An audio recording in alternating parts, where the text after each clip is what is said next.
राधे राधे प्रिय भक्तों। गुरुजी ने वीडियो में पापों को नष्ट करने की बहुत ही सुंदर बात बताई है, जिसको पूरा जरूर सुने और अपने जीवन को सफल बनाएं। शरीर के लिए, इंद्रियों के लिए, मान सम्मान के लिए बहुत जन्म नष्ट किए हो, एक जन्म प्रिया प्रीतम के लिए दे दो ना। पर हम देखते हैं शरणागति का सत्संग हजारों बार सुना है इन लोगों ने, पर जब शरणागति की कसौटी आती है तो बिल्कुल दूर रेखा से खड़े दिखाई देते हैं। कहीं शरणागति नहीं, बस अपनी लोक मर्यादा, अपने शरीर प्रियता, अपने अहम प्रियता में ही कसौटी में नजर आते हैं। नहीं, खंड खंड हो जाए तन, अंग अंग सत टूक, वृंदावन ने छाड़ियो छाड़िबो है बड़ी चूक। चरासी शरणागति झलकती नहीं नजर आती। जहां देखो अहम और वासना का राज्य दिखाई देता है। अहम कहलाते शरणागत। शरणागत किसे कहते हैं? जिसके तन पर, मन पर, वचन पर केवल शरण का अधिकार है, बिका हुआ। अभी केवल शरणागति की बात जबान से कह लेना अलग बात है। ऋषि अनन्यमाल में चरित्र आता है, गुरुदेव ने कहा संत सेवा से तुम्हें भगवान मिल जाएंगे। प्रारंभ की संत सेवा कैसे करें, पद्धति भी बता दी थी। संतों को साक्षात भगवान का स्वरूप मानो, जब आए उनका चरणामृत उतारो, प्रणाम करो, आरती पूजा करो, भोग प्रसाद जैसे भगवान को ऐसे उनको पवाओ, उनके प्रति भगवत भाव रखो। एक दिन संतों के स्वामी स्वयं आ जाएंगे। ऐसा ही वो करने लगे।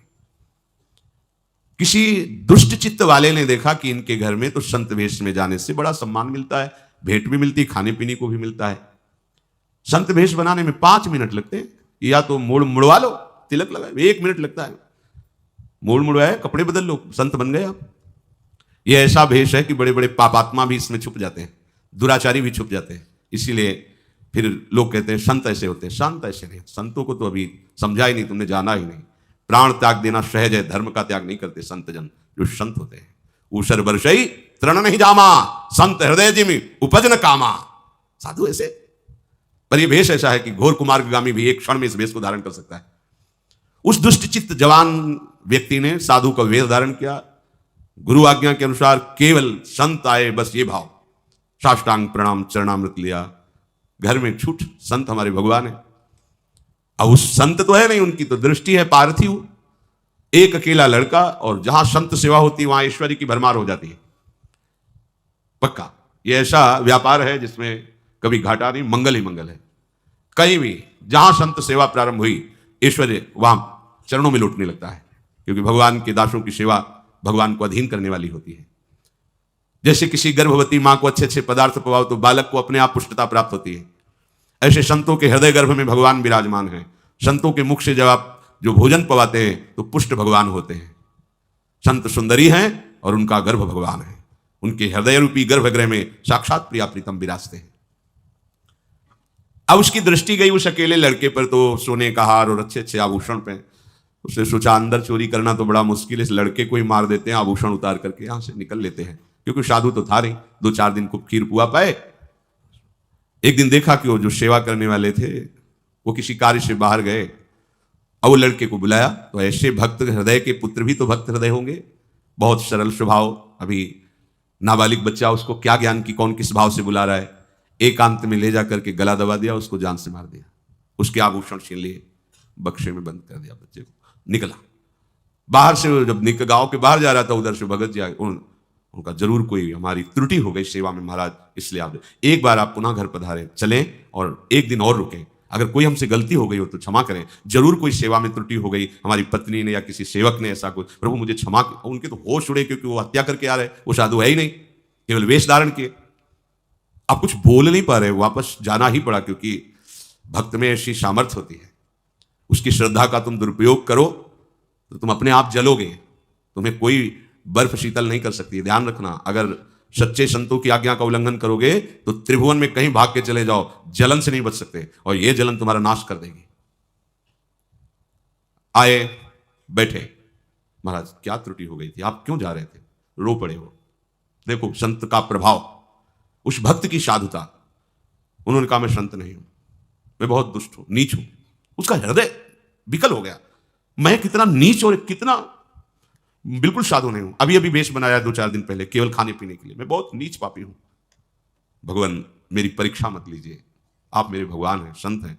नहीं हूं संत, तुम्हारे बच्चे को मार डाला देखो बक्से में, और ये सोना लेके भाग रहा। यह है साधुता का प्रभाव। उस भक्त का प्रभाव अपने आप उसको छुपाने नहीं दे रहा। मुझे दंड दीजिए, मैं नीच हूं। बक्सा खोला, देखा बालक, उठा के बालक चरणों पे, भगवान परीक्षा मत लीजिए, मेरा बालक है ही नहीं, तो आपका है, मेरा क्या, मैं तो केवल गुरु आज्ञा पर यहां सेवक रूप से रहता हूं। ये घर गुरुदेव का, परिवार गुरुदेव का, ये आप सब संतों का है। चरणामृत उतारा और कहा, मन वचन कर्म से गुरु आज्ञा का पालन करते हैं संतों को मैं भगवान समझता हूं, इसके प्रभाव से बालक जीवित हो जाए। जब चरणामृत डाला, बैठ गया बालक। अब वो मूर्खाधिराज को लगा कि मेरे चरणामृत का बड़ा जोर का प्रभाव है, वहां से पूजा पाठ लेके चल पड़े। बिल्कुल उसके मन, भक्त के मन में बिल्कुल नहीं कि ये साधु नहीं, अपनी दृष्टि, साधु को साधु ही नजर आता है, दुष्ट को दुष्ट ही नजर आता है। पड़ोस में गए और कहा एक रात रुकना चाहते हैं दूसरे मोहल्ले में, वहीं गांव के। उनको लगा मेरे चरणों का प्रभाव है ये चरणामृत। एक लड़के को मार डाला, दुष्ट स्वभाव, और क्या विचार करेगा। उनके चलने लगे डंडे थप्पड़। उन्होंने कहा तुम जानते नहीं हमारे चरणामृत का प्रभाव, अभी तुम्हारा बालक जी जाएगा। बड़े बुजुर्ग थे, बोले देख लो भाई, चरणामृत धोया गया, बालक ने कुछ नहीं हुआ। अब तो और पिटाई शुरू होगा कि उन भगत जी को बुला के पूछ लो कि हमारे चरणामृत का क्या प्रभाव है। ये सूचना उनके पास, वो दौड़ के आए, ये भगवान है, परीक्षा ले रहे हैं। फिर वही संकल्प, मन वचन कर्म से संतों को मैं भगवान मानता हूं, और इसके प्रभाव। तब उनको समझा मेरे चरणामृत का प्रभाव नहीं, भक्त का प्रभाव। उसी दिन से वो भगवान का सच्चा संत बन गया। हमारी शरणागति में हमारी कैसी भी परीक्षा हो, हमें खरे उतरना है। वो देख रहा है जगत का जीवन पालन करने वाला। अर्जुन जी जब अभिमन्यु जी का वीरगति को प्राप्त होने की बात तो सह नहीं पाए, बिलाप करके रोने लगे। भगवान समझा रहे हैं, नहीं सह पाए। अर्जुन से कहा कि मेरा भी तो भांजा है, कोई अशुभ गति को प्राप्त थोड़ी हुआ, वीर गति को प्राप्त हो, ऐसा आपको विलाप करना उचित नहीं है। पर वो एक दिन भगवान जैसे कभी प्रसन्नता होती तो अपने हृदय की बात कहे। भगवान ने कहा मोरत ध्वज जैसा भक्त इस सृष्टि में नहीं है। समय व्यतीत होने पर अर्जुन जी ने कहा प्रभु